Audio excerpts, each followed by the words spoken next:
Hudson O'Neal took home the checkered flag, his second in 4 races for the Lucas Oil Late Model Dirt Series down there at Ocala Speedway tonight. As you can see on your screen, Clay Harris finished second. Brian Shirley was third. Ricky Thornton Jr. was fourth. Kyle Bronson was fifth. Devin Moran sixth. Ashton Winger seventh. Tim McCready eighth. Brandon Shepard ninth. And Tyler Erb 10th. Noticeably absent from the top 10 is Jonathan Davenport. I don't know what happened, but he faded very quickly in the last portion of the race.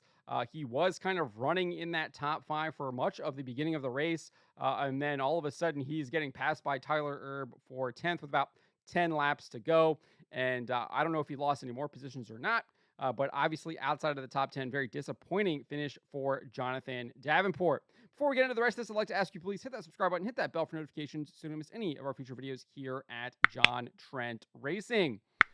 So there were some big happenings in this race. I would say the middle portion of the race was pretty ho-hum. The track did indeed rubber up. It became a one-groove track, and Hudson O'Neal was the beneficiary of that being in the lead when it became that one-groove track, and he would take home the lead, not really being challenged for the latter half of the race. But he did start off the race on the pole, led the first 6 laps, but would run into some trouble once he reached the tail end of the field. I think he got behind Bob Gardner, and I don't really know exactly what happened. It looks like he just maybe loses control. The car goes a little bit sideways. You can see him turning the wheel, loses all of his momentum.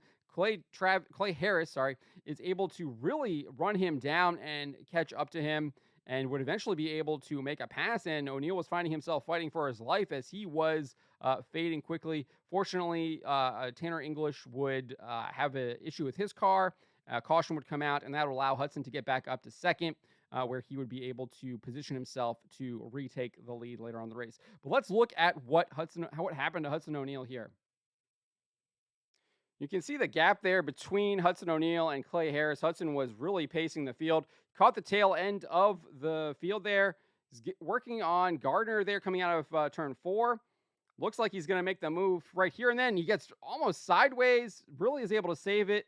You can see him working the wheel, the tires moving there, and loses all of his momentum, and Harris is able to quickly close in on him and would eventually challenge him for the lead.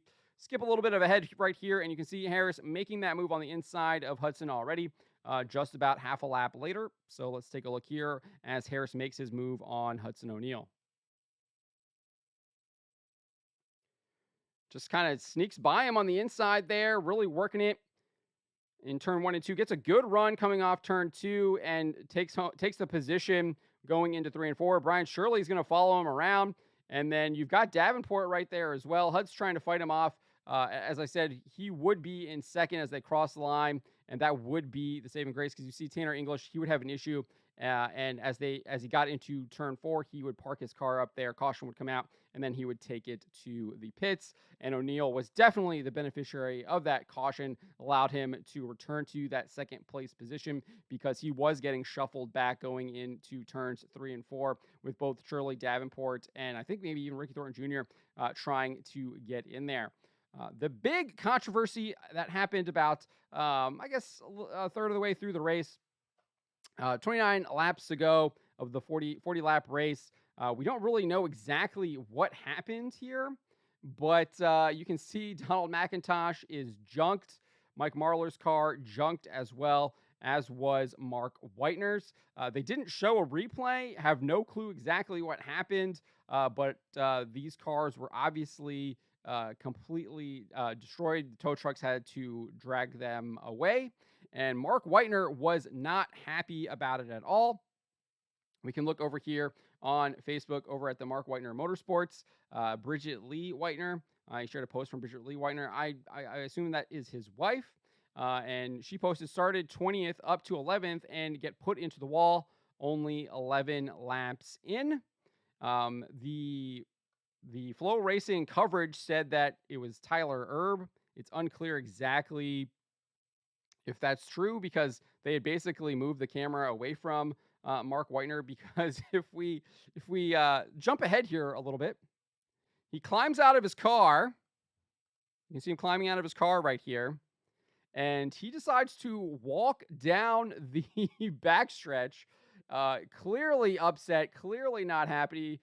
Lucas Oil, late model official there, is trying to talk him down. He's not listening to him at all. A second official will eventually come over and basically have to get physical with him to stop him from walking down the rest of the backstretch. They would eventually take the camera off of him, and then they would say he was trying to go after Tyler Erb and expressing his displeasure with Tyler Erb. You can see there physical confrontation happening between the two, the driver there and the Lucas Oil late model official, obviously blocking his path, not letting him express his anger at whoever he wanted to express it at.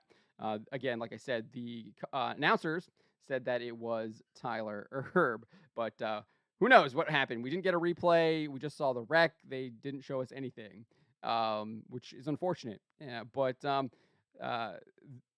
that was like the big drama. We'll see exactly if anything comes of it. If Mark Whitener posts any more posts, obviously we'll stay apprised of that situation and exactly what happened there.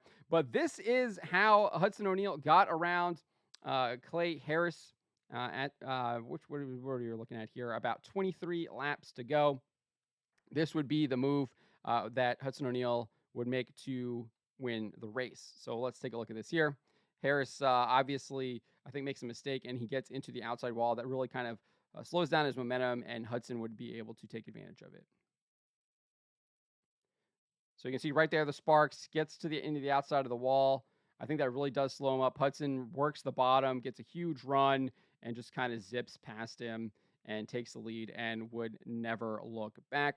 And as I said, Hudson O'Neal would win the race. Harris would finish second. Brian Shirley was third. Ricky Thornton Jr. fourth. Kyle Bronson fifth. Devin Moran sixth. Ashton Winger seventh. Tim McCready eighth. Brandon Shepard ninth. And then Tyler Erb finished in 10th. So the race was pretty ho-hum, a little bit disappointing, especially after we saw an excellent finish last night with Ricky Thornton Jr. spoiling Tyler Erb's chances of winning. But there were obviously some key moments of the race. We had the little bobble from Hudson O'Neal. Not sure what happened there, and Harris was able to take advantage of it. Before that caution coming out really, really helped Hudson O'Neal put him back in second, because I'm not sure if he would have been able to take advantage of Harris's mistake if he had been shuffled back to maybe third or fourth and not being in that second position there. But that's what happened on the second night of Ocala. Let me know what you guys made of the race. What do you think of Hudson O'Neal's bobble? What do you think of his move to get around Clay Harris for the win? And what happened with Mark Whitener, Mike Marlar, and Donald McIntosh? Let me know in the comments below.